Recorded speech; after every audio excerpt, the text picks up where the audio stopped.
Thank you. And this is our joint statement. Genocide underway in Kenya. You need to shout. Genocide underway in Kenya. We meet here at a very sad and traumatizing circumstances. A state-sanctioned genocide is underway in Luos, particularly in Kisumu, Migori, and Homa Bay. A similar atrocity is also underway in parts of Nairobi, including Kibra and Mathare. In Kisumu, people are being pulled out of their houses and shot or crowbarred to death by police officers. In Migori and parts of Homa Bay, police are going into villages away from towns and shooting or crowbarring people to death. All the elements of the making of a genocide are present in the developments in Luos. Victims are being dehumanized. There is organization. The attacks taking place are clearly planned. The people undertaking the destruction of the Luos are clearly trained, whether they are police officers or goons.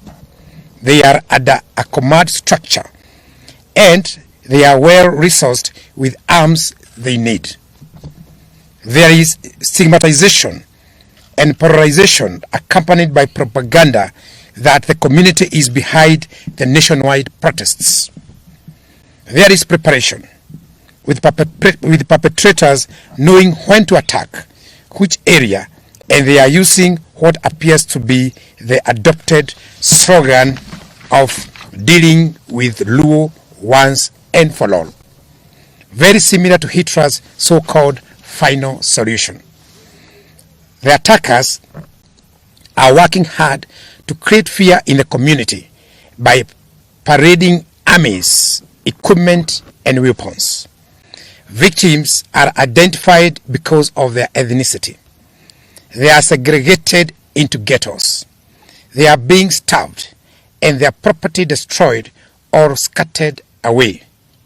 Murders are taking place in ways that are deliberate and systematic campaign of violence. This crackdown has been concentrated in slums and other low-income areas of the county where the so-called hustlers, in whose name the interests the Kenya Kwanza regime claims to govern.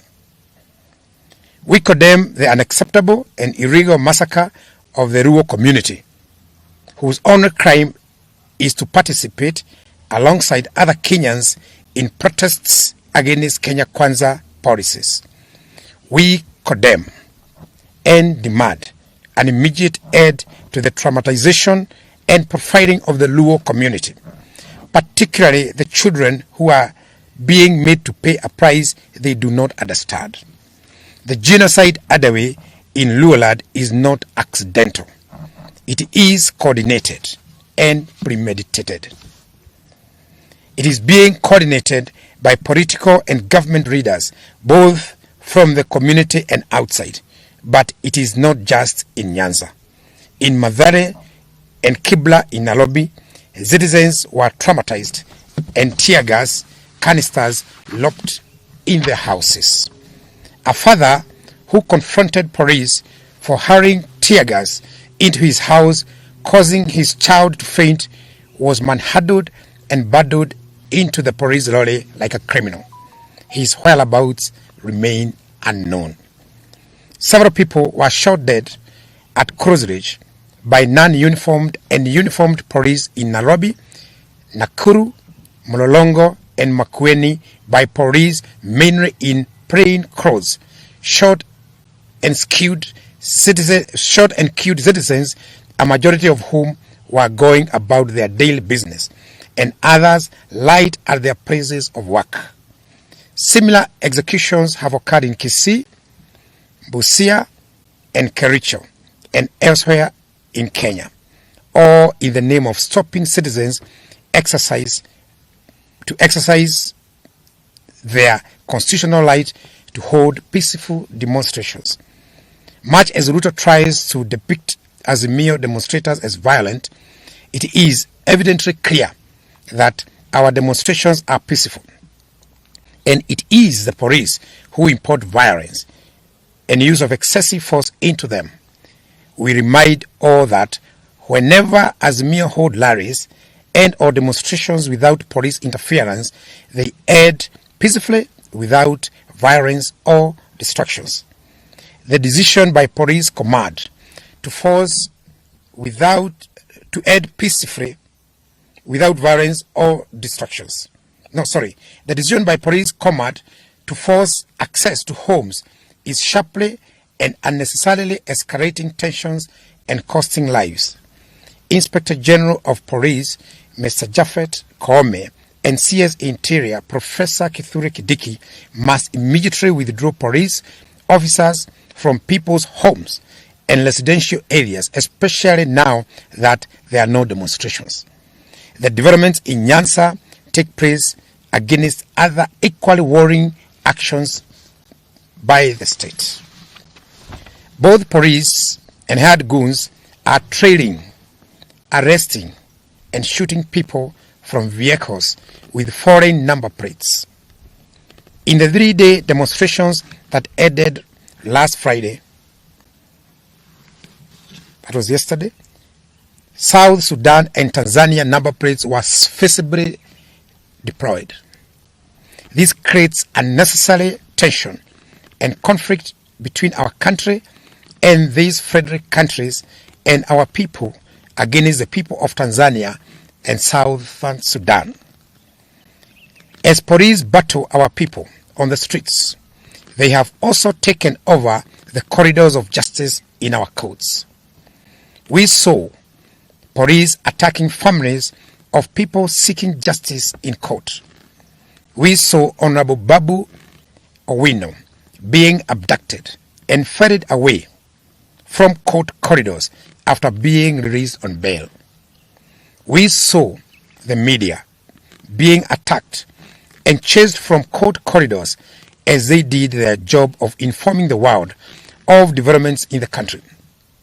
Azimio readers are being put under house arrest, constant surveillance, and persistent threat of being arrested. We demand the unconditional release of all the Azimio readers and supporters who are still being held incommunicado. These developments also happen against the backdrop of constant verbal, unwarranted diatribe against Uhuru Kenyatta, the fourth president of Kenya, and Ruto's boss for 10 years from 2013 to 2022 August. The withdrawal of security of his mother, Mama Ngina Kenyatta, the attack on his son, Jomo, by uniformed police, claiming to be police, and the attack and vandalization of the Kenyatta family Northern's farm. These are all acts of grave provocation, not only to Uhuru Kenyatta and his family, but also to all right-thinking Kenyans.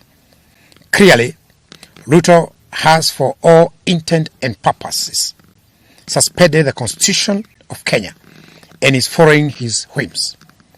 We shall not watch helplessly as Ruto and his cronies completely dismantle the Republic of Kenya as set up by our Constitution.